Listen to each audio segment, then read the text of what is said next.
ఈరోజు ఆమన్గల్ మున్సిపాలిటీలో మున్సిపాలిటీ ఎన్నికలలో ఆమన్గల్ ప్రజలు మున్సిపాలిటీ ఓటర్లందరూ కూడా బీఆర్ఎస్ పార్టీకి మెజారిటీ ఓట్లేసి స్థానాలను గెలిపించారు. ఈరోజు ఎవరికో పుట్టిన బిడ్డను, ఇంకా ఎవరికో కాదు, మా బీఆర్ఎస్ పార్టీకి పుట్టిన బిడ్డను చాతగానితనంతో కొజ్జతనంతో కాంగ్రెస్ పార్టీ దత్తత తీసుకొని ఈరోజు నా బిడ్డ అని చెప్పుకున్నది ఈ మున్సిపాలిటీలో. ఇంకా ఈ ఆమన్గల్ మున్సిపాలిటీలో కాంగ్రెస్ పార్టీకి వచ్చింది ఏకలింగం, ఒక్కటే 15 వార్డులలో వచ్చింది.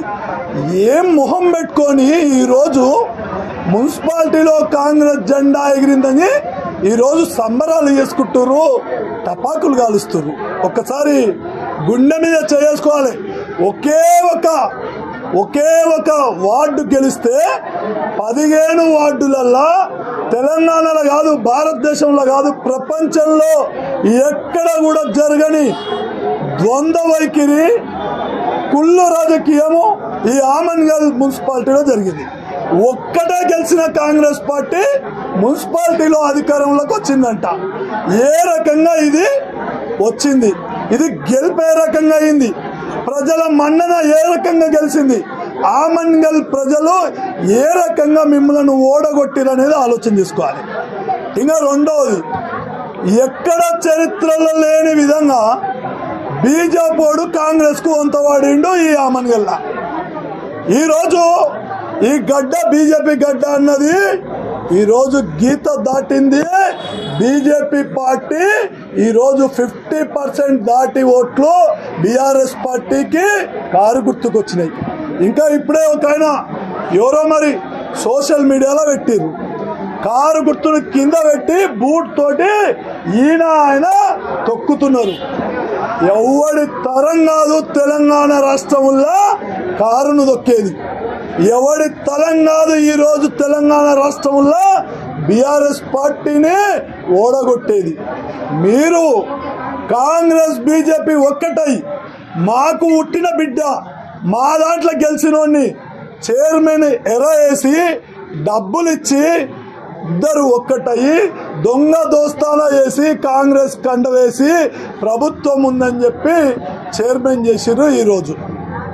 ఈరోజు ఆమన్గల్లో బీఆర్ఎస్ పార్టీ గెలిచింది. ఈరోజు రామరాజ్యం పోయి కౌరవ రాజ్యం వచ్చింది ఈ ఆమన్గల్ మున్సిపాలిటీలో. రామన్న నాయకత్వంలో రామరాజ్యాన్ని తీసుకొస్తా అన్నాం, రామరాజ్య స్థాపనలో ఇక్కడ అభివృద్ధి చేస్తామన్నాం. ఈరోజు భయపడట్లేదు. ఈరోజు బాధ కూడా పడతలేం.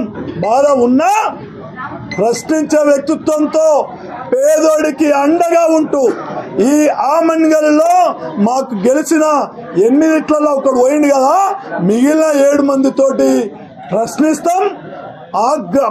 ఆయా వార్డులల్లో ఖచ్చితంగా అభివృద్ధిని చేస్తాం. అంతేకాదు ఈరోజు ప్రజలు మాకు తీర్పిచ్చారు, పార్టీలు మమ్మల్ని మోసం చేసినాయి.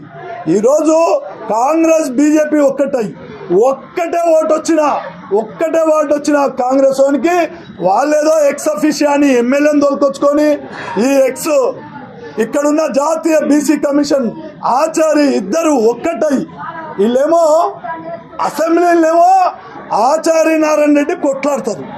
ఏంది వాడు దొంగ అని వీడంటాడు, వీడు దొంగ అని వాడంటారు. మున్సిపాలిటీలేమో ఓట్లు అయిపోయినాక ఓట్లలో కలిసిపోయారు, ఈయనకి పొత్తు పెట్టుకున్నారు.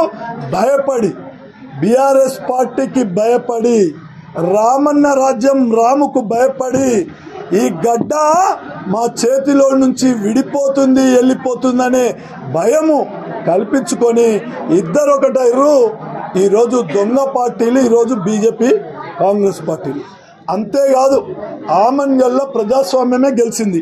ఎందుకంటే 8 మంది వార్డులు ఈరోజు ఓటు ద్వారా, అంబేద్కర్ రాసిన రాజ్యాంగం ద్వారా 8 వార్డులు ఈరోజు మన బీఆర్ఎస్ పార్టీకి చెందిన పేద బిడ్డలు ఈరోజు ఆ గల్లీలలో గలమెత్తుతాం, ఆ గల్లీలల్లో ఈ ప్రభుత్వాన్ని నిలదీస్తాం, ఆ గల్లీలల్లో ఈ కేంద్ర ప్రభుత్వాన్ని, ఈ దొంగ వ్యవహారాన్ని నిలదీస్తామని చెప్పి ఈరోజు జెండా ఎగిరేసిర్రు మా వాళ్ళు. ముఖ్యంగా ఆమన్గల్ ప్రజలకు ఇప్పుడు కూడా చెప్తున్నా, 55% దాటిన ఆమన్గల్ ప్రజల ఓట్లు బీఆర్ఎస్ పార్టీకి కారు గుర్తుకేసిర్రు. గతంలో 30 సంవత్సరాలు 85% ఇక్కడ బీజేపీకి పువ్వు గుర్తుకేసేటోళ్ళు. ఈరోజు ఆ తీర్పు మారిందనే దానికి, గీత దాటిందనే దానికి ఇది ఒక పెద్ద నిదర్శనం. ఇప్పటికైనా సరే వచ్చే రోజులు వీళ్ళ కాలం చెల్లింది.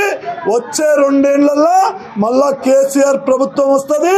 ఈ గడ్డ పైన టీఆర్ఎస్ జెండా ఎగిరేస్తాం ఈ కల్వకుర్తి తాలూకాల.